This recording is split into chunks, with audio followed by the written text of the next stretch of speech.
তো এই মূর্তি পূজা কখন শুরু হয়েছিল এই ভিডিওটা তোমরা অবশ্যই মানে দেখে নিয়েছো। তো তোমরা কিন্তু অনেককেই কমেন্ট করেছো যে আমরা কেন অর্ধেকটুকু দিইনি আর অর্ধেকটুকু কেন দিয়েছি। তোমরা এতটা কমেন্ট করেছো, তোমাদের জন্য আমার পরের পার্টটুকুনি একদম। হ্যাঁ, আর সত্যি বলতে যে আমরা যখন ভিডিওটা বানাচ্ছিলাম তো তখন আমরা ভেবেছিলাম যে এটা অর্ধেক পার্টটুকু দেবো আর অর্ধেকটুকু দেবো না, এই জন্যই যে তোমরা কতজন আমাদেরকে কমেন্ট করো, মানে এটা বোঝার জন্য যে তোমরা ঠিক আমাদের ভিডিওটা কতটা পছন্দ করছো বা দেখছো, তো তার জন্য কিন্তু অর্ধেকটুকু দেওয়া।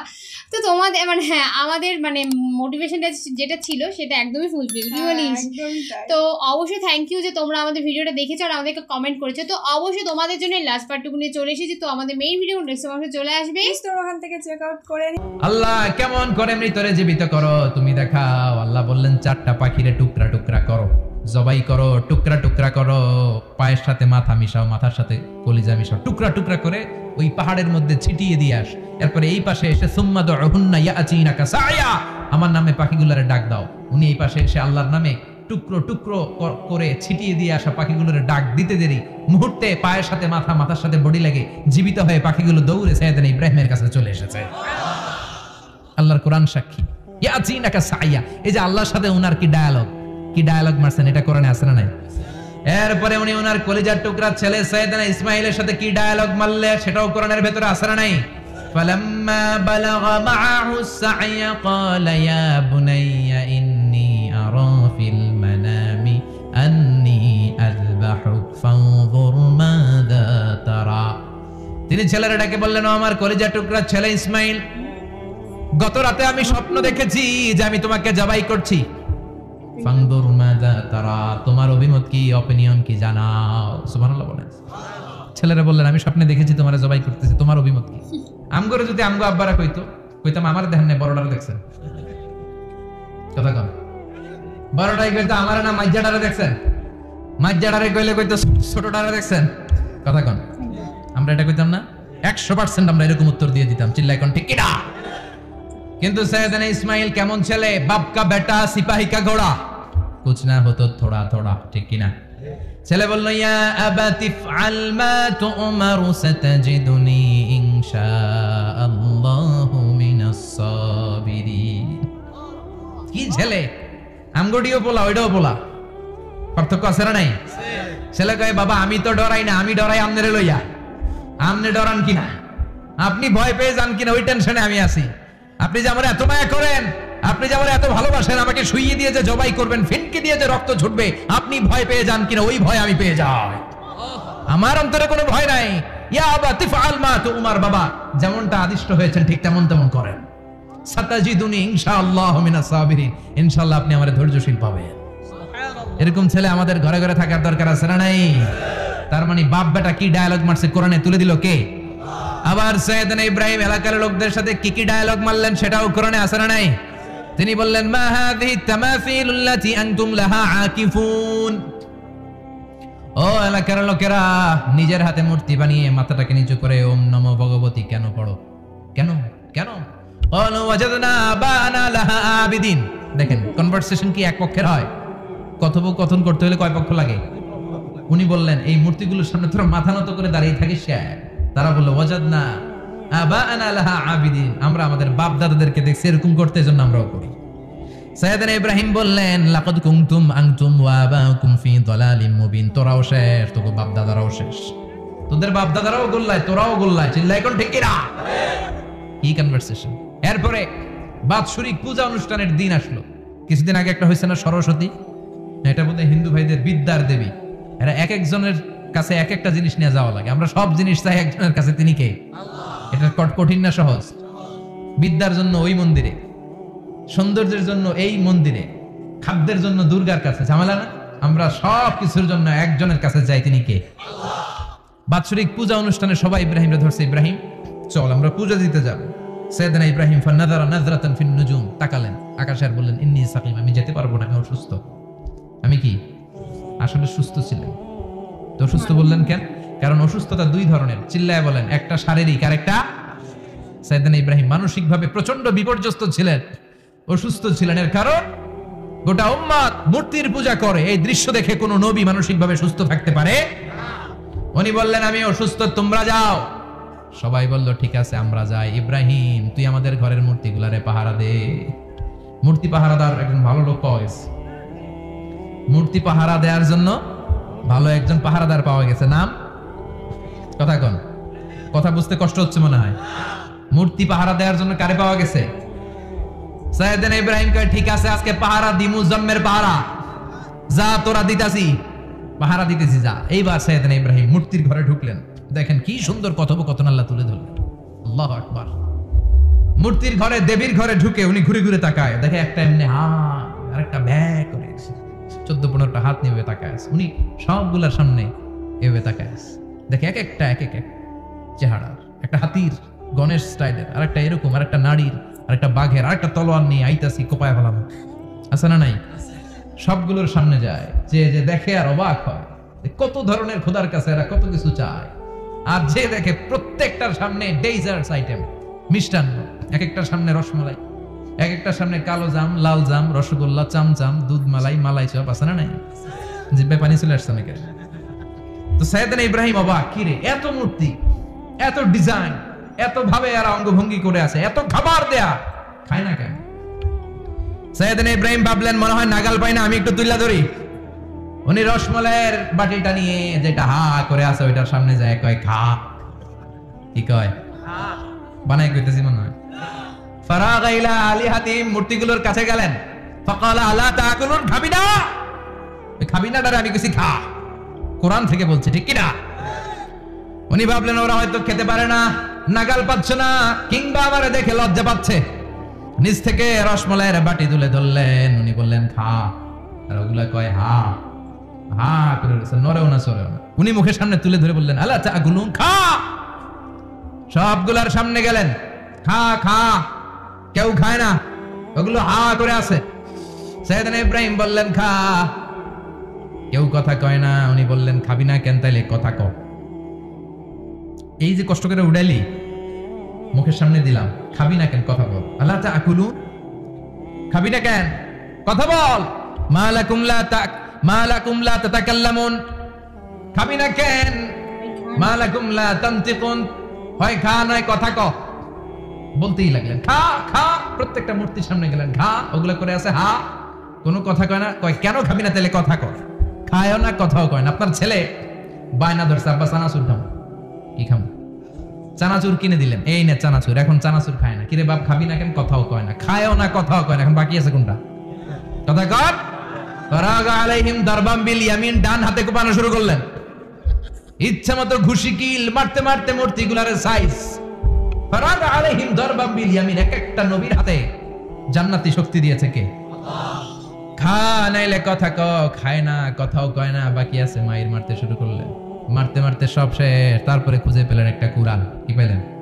কুড়াল দিয়ে মারতে আরো সুবিধা, খালি এটারে এভাবে মারে, ওইভাবে মারে। মারতে মারতে যতগুলো মূর্তি ছিল সবগুলো মেরে বড় মূর্তিটার গায়ে মারতে যাবে, in the meantime stop, না এটারে মারুম না।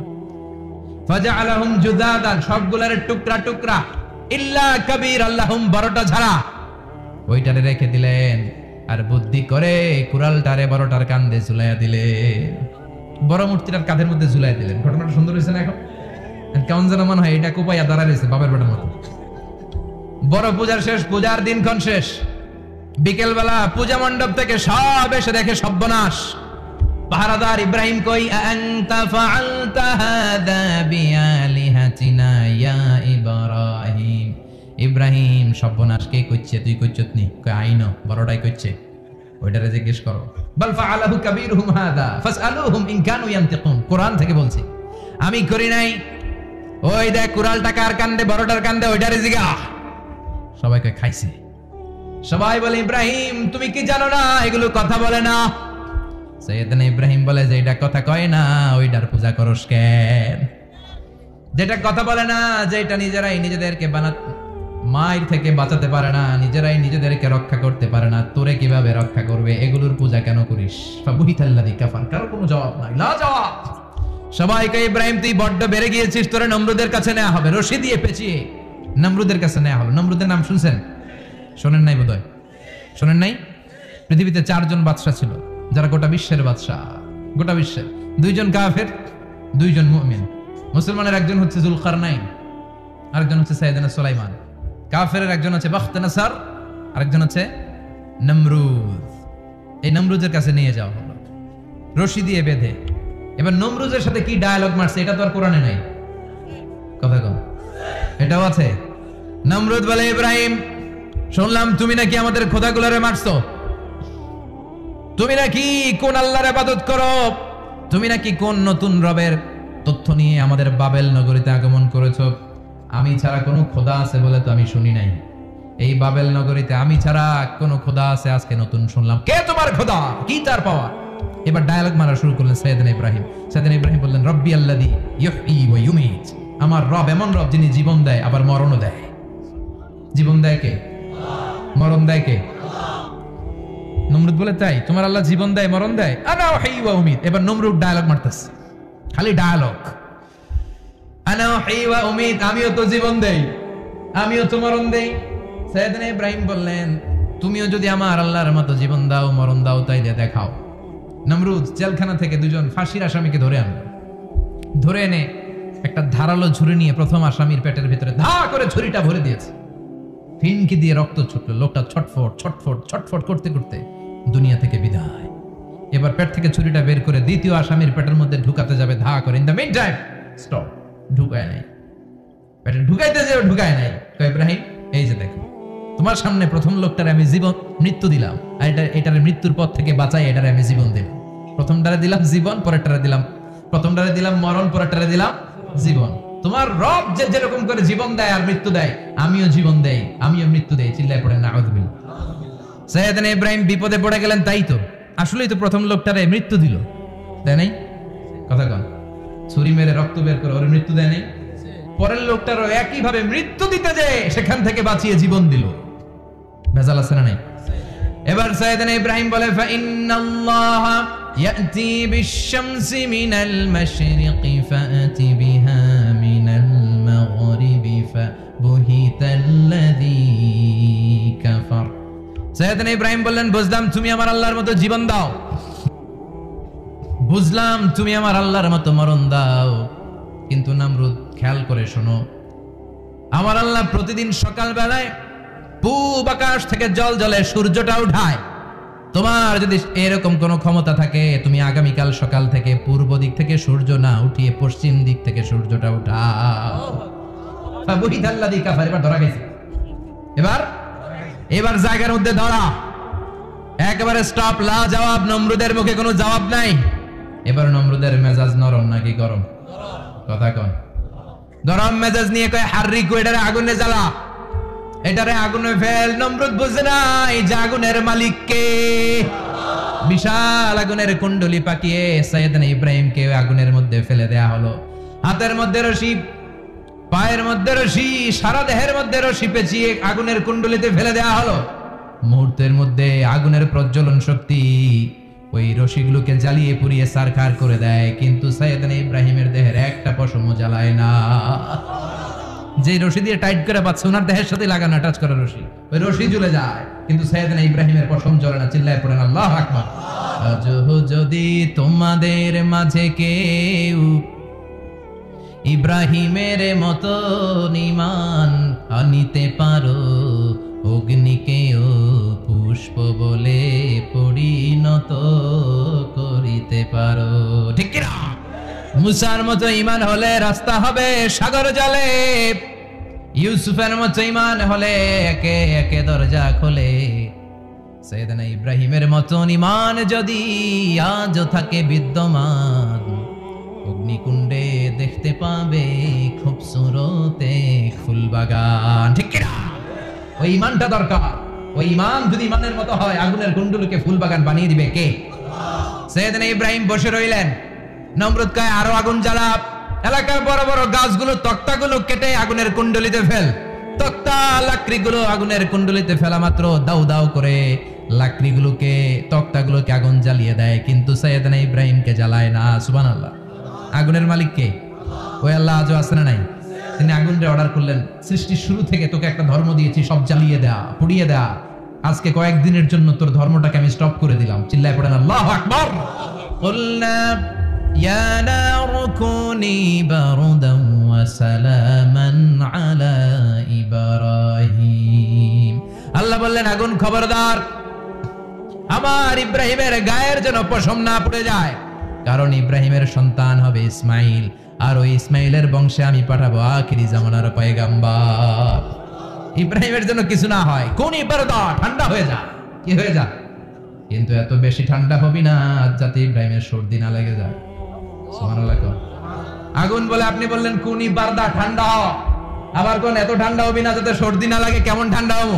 আল্লাহ বললেন সালামান আলা ইব্রাহিম, সালাম হয়ে যা, শান্তির গুলবাগিচা হয়ে যা, এয়ার কন্ডিশন নাতি শীতুষ্ণ হয়ে যা। চিল্লায় পড়েন আল্লাহু আকবার। 40 দিন ছিলেন এই আগুনের কুণ্ডুলিতে, কিচ্ছু হয় না। সুবহানাল্লাহ পড়বেন না?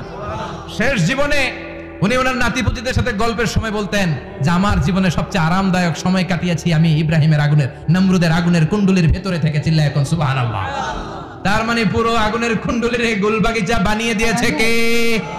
ওনার জীবনের শ্রেষ্ঠ সময় নাকি এটা, সবচেয়ে আরামসে নাকি কাটিয়েছে এই আগুনের কুণ্ডুলির ভেতরে। চিল্লায় পড়েন আল্লাহু আকবার। এবার আল্লাহ ডেকে বলেন নমরুদ অনেক হয়েছে, আর না, অনেক চান্স তোমারে দিছি আমি, অনেক ছাড় দিছি, মাগার ছেড়ে দিব না। আল্লাহ কি দেয়? ছাড় দেয়, ছেড়ে দেয় না। মনে থাকবে? চিল্লায় বলেন তো আল্লাহ কি দেয়? কি দেয় না? নমরুদরে এতক্ষণ ধরে কি দিছে, কিন্তু কি আল্লাহ ছেড়ে দিবে? কথা বলেন। আল্লাহ বলে তোরে মারতে আমার কামান লাগবে না, গোলা লাগবে না, ফেরেশতা লাগবে না, তলোয়ার লাগবে না, নমরুদ তোরে মারবো আমি ল্যাংড়া মশা দিয়া। ফাআরসালাল্লাহু তাআলা বাউদা, আল বাউদাতু জুনদুম মিন জুনুদিল্লাহ। এই মশাগুলো আল্লাহর সৈনিক। কথা কন। এই মাছিগুলো আল্লাহর সৈনিক, এই সাপ আর ব্যাঙগুলো আল্লাহর সৈনিক, এই বাতাস আল্লাহর সৈনিক, এই মাটি আল্লাহর সৈনিক। মাটি যদি কাঁপাকাঁপি শুরু করে বসে থাকা যাবে? কথা কন। ভূমিকম্প হইলে সব দৌড়াদৌড়ি আছে না নাই? আগুন লাগলে দুর্ঘটনা আছে না নাই? বাতাস যদি 70 থেকে 80 কিলোমিটার বেগে ছুটে আসে দুর্ঘটনা আছে না নাই? ফারসালাল্লাহু বাউদা, আল্লাহ একটা ল্যাংড়া মশা পাঠালেন। এই ল্যাংড়া মশা নাকের ভিতর দিয়ে ঢুকে মস্তিষ্কের মাঝখানে যে কামড়াতে শুরু করেছে। মশার কামড় খাইছেন না আপনারা? শীতকালে যখন আমরা কম্বল মোড়া দিয়ে ঘুমাই, কানের সামনে যখন পন পন শুরু করে কেমন লাগে? কি বিরক্তি লাগে না? আবার ঝেড়ে টেরে আবার শুই, আবার পন পন। তো পন পনের আওয়াজই আমাকে সহ্য হয় না। ওই মশা নাকি দিয়ে ঢুকে এদিকে কামড়া, ওই বেড়ার কেমন লাগে? কথা কন। নাকের ভিতর দিয়ে মশা ঢুকে ভিতরে কুটকুট কুটকুট করে কামড় মারে। এই কামড় খাইয়া নমরুদ এবার নাচানাচি শুরু করছে। I M A disco dancer. Or dance দেখে সবাই হাসে, একেবারে I M A disco dancer. Or dance দেখে সবাই অবাক। ঘটনা কি? খোদাই লাফায়। এতদিন ধরে সবাই নমরুদের পূজা করতো আর বলতো নমরুদ সবচেয়ে বড় খোদা, নমরুদ সবচেয়ে। এখন খোদা কি করে? ড্যান্স দেয়। চিল্লা এখন কি দেয়? এবার নমরুদ বাঁচার জন্য মাথার মধ্যে আঘাত করে, কিন্তু মশা বের হয় না। চিল্লায় আওয়াজ করে উত্তরে বলেন মশা ঢুকছে কার অর্ডারে? এই মশা বেরোবেও কার অর্ডারে? মাথার মধ্যে আঘাত করে ঘুষি মারে, কিল মারে, কিন্তু মশা বের হয় না। এবার আশেপাশের যারা আছে খাদেম খুদ্দাম কয় তোরাও ঘুষি মার। খাদেম খুদ্দাম মনে মনে কয় আজীবন অনেক মারছস, আজকে আমরা মারু। সুযোগ পায়া কিলের উপর কিল আর ঘুষি। আজীবন অনেক কাজ করাইছিস আমাদেরকে দিয়ে, অনেক জুলুম করেছিস, আজকে সুযোগ পাইছে মতো মাইরা লই। খাদেম খুদ্দাম ওরাও কিল ঘুষি। ঘুষাইতে ঘুষাইতে চেহারার মানচিত্র পাল্টাই দিছে, মাকে মশা বের হয় না। এই মশা ঢুকছে কারা দেশে? কথা কন। এই মশাটা যদি বেরোতে হয় অর্ডার লাগবে একজনের। চিৎকার করে বলেন তিনি কে? নিজেও মারে, বেরোয় না। খাদেম খুদ্দামরা মাথার মধ্যে কিল ঘুষি মারে, বেরোয় না। নমরুদ কয় এবার আমারে জুতা মার। কি মার? আমরা পরি প্লাস্টিকের জুতা, বাটার জুতা, অ্যাপেক্সের জুতা, আগে পড়তো খরমের জুতা। খরমের জুতা বানায় কি দিয়া? কথা কন। এবার কাঠের জুতা দিয়া খাদেম খুদ্দামরা মাথার মধ্যে বাড়ি। পিটাইতে পিটাইতে মাথাটাকে ফাটিয়ে রক্তাক্ত করে জামিনের মধ্যে নমরুদরে শুইয়ে দিয়েছে। আর আল্লাহ সৈনিক সেই বাউদা মশা নাকের ভেতর থেকে শূন্যে উড়াল মেরেছে। চিল্লায় পড়েন আল্লাহু আকবার। তার মানে এত শক্তিশালী হয়েও, গোটা বিশ্বের রাজা হয়েও নমরুদের ক্ষমতা নমরুদরে বাঁচাতে পারে নাই। চিল্লায় পড়েন ঠিক কিনা? এজন্য ক্ষমতা কাউরে বাঁচাতে পারে না, দাপট কাউরে বাঁচাতে পারে না, অহংকার কাউরে বাঁচাতে পারে না, সৈন্যবাহিনী কাউরে বাঁচাতে পারে না। বাঁচাতে পারে একজন। চিৎকার করে বলতে হবে তিনি কে? পৃথিবীতে কেউ তো স্থায়ী হয় না, হোক না সে ফেরাউন কিবা নমরুদ। কেউ হবে চিরদিন রয় না, কেউ হবে চিরকাল রয় না। পৃথিবীতে কেউ স্থায়ী হয় না, नमाज़े पढ़ो आज दिले में तुम्हार चरण तले हृदय जाए नामाज हे नमाजी हमारे घरे नमाज़े पढ़ो आज दिले में तुम्हार चरण तले हृदय जाए नामाज अल्लाह अकबर पढ़ें তিনি দোয়া করলেন আল্লাহ রব্বি জালনি মুকিমাস সালাহ আল্লাহ আপনি আমার নামাজ কায়েমকারী বানান কি কায়েমকারী তার মানে নামাজ পড়লে সবাই মিলে পড়তে হবে ঠিক কি না নামাজ কায়েমকারী বানান আমার সন্তান ইসমাইলের নামাজ কায়েমকারী বানান আমার দোয়াটা কবুল করে নিল কে আবার বললেন আল্লাহ মক্কার নিরাপদ বানান কবুল করলো কে আবার বললেন ওয়াবাস ফীহিম রাসূলা আল্লাহ এই শহরে একজন নবী পাঠান কবুল করলো কে যত দোয়া করছে সব কবুল করে নিল কে এজন্য সাইয়েদনা ইব্রাহিমের জীবনী থেকে কি কি শিক্ষা গুনতে শুরু করেন নাম্বার 1 আল জিহাদু দিদ্দা শিরক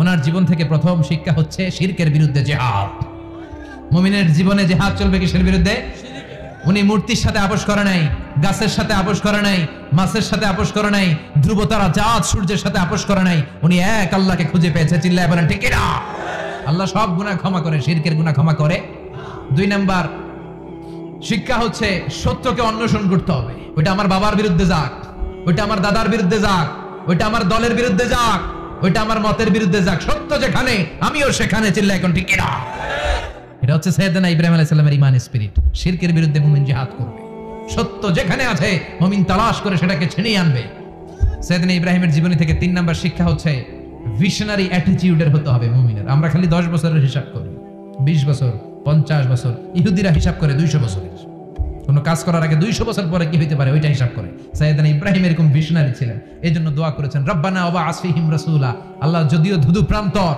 জনমানব হীন একটা এলাকা আপনি এলাকায় এমন একজন নবী পাঠান যেই নবীর আঁচলের নিচে গোটা বিশ্বটা একত্রিত হয়ে যাবে কবুল করলেন কে কি ভিশন দেখছেন কি ভিশনারি অ্যাটিটিউড তিনি তখন থেকেই বিশ্বনবীকে দেখতে পেয়েছিলেন এজন্য ভিশনারি অ্যাটিটিউডের হন স্বপ্নবাজ হন স্বপ্ন সেটা না যেটা মানুষ ঘুমিয়ে ঘুমিয়ে দেখে স্বপ্ন সেটা যেটা অর্জনের আকাঙ্ক্ষা মানুষের ঘুমাতে দেয় না এটা ছিলেন সাইয়েদনা ইব্রাহিম ভিশনারি অ্যাটিটিউডের ছিলেন 4 নাম্বার শিক্ষা যোগ্য প্রজন্ম তৈরি করে যাওয়া উনি কি প্রজন্ম তৈরি করছে দেখেন প্রথম ছেলে ইসমাইল দ্বিতীয় ছেলে ইসহাক ইসহাকের চ্যানেলে বনি ইসরাইলের সব নবীর আসলো আর এই চ্যানেলে বিশ্ব নবী আসলো তার মানে বাপ কা বেটা সিপাহী কা ঘোড়া প্রজন্ম তৈরির দরকার আছে না নাই শিরকের বিরুদ্ধে লড়াইয়ের দরকার আছে না নাই আর নবীদেরকে মডেল হিসেবে মানার দরকার আছে না নাই তো এটা কিন্তু সত্যি যে আল্লাহ কিন্তু ছাড় দেয় কিন্তু ছেড়ে কিন্তু কখনোই দেয় না মানে তোমরা হয়তো অনেকেই ভাবতে পারো যে আমি যাই করি না কেন আল্লাহ তোমাকে কিছু বলছে না তার মানে এই নয় যে তোমাকে ছেড়ে দিচ্ছে সব হিসেব কিন্তু নিয়ে নেবে কি বলিস একদমই তাই মেইনলি হুজুর এত সুন্দর করে কথাগুলো বললেন আমাদের অনেক সময় হয় অনেক হুজুরের ভিডিও দেখতে গেলে আমরা বুঝতে অসুবিধা হয় আমাদের সেটা রিপিট করতে হয় কিন্তু এই হুজুরের ভিডিওতে কিন্তু সেটা হয় না উনি একবার বললে আমরা একবারেই বুঝতে পারি একদমই তো তোমরা অবশ্যই আমাদেরকে যে যা কমেন্ট করেছিলে যে পরের পার্টটুকু তো এটাই সেই পরের পার্ট তো তোমরা এইটুকু দেখে অবশ্যই আমাদেরকে জানিও যে তোমাদের কতটা ভালো লাগলো আর বেশি বেশি করে কমেন্ট করো আর সত্যি লাস্টে হুজুর একটা কথা বলেছিল যে স্বপ্ন কিন্তু সবাই দেখে কিন্তু ঘুমিয়ে ঘুমিয়ে স্বপ্ন দেখাটাকে কিন্তু স্বপ্ন বলে না যেই স্বপ্ন তোমাকে যে মানে ঘুমাতে দেয় না সেটাই কিন্তু মেইন স্বপ্ন তো অবশ্যই সেটা কিন্তু সবার জীবনেই হয় যে আমি ভেবে যাচ্ছি যে আমি এটা করবো আমি সেটা করবো আমি ঘুমিয়ে ঘুমিয়ে ভাবছি কিন্তু সেটা করলে হবে না সেটা সেই স্বপ্নটা ভেবে আমাদেরকে তার পেছনে ছুটতে হবে তবেই কিন্তু আসল মানে জিনিসটা আমরা পাবো তো অবশ্যই তোমরা তোমাদের নিজেদের লক্ষ্যে অবশ্যই মানে পৌঁছানোর চেষ্টা করো আর ভিডিওগুলো অবশ্যই খুব ভালো করে দেখো আর আমাদেরকে সাপোর্ট করো আর আমাদের ভিডিওটা তোমাদের কেমন লাগলো সেটা তো অবশ্যই জানিও আর নেক্সট কি ভিডিও দেখেছো সেটা তো জানাতেই হবে তো চলো আজকের মতো টাটা।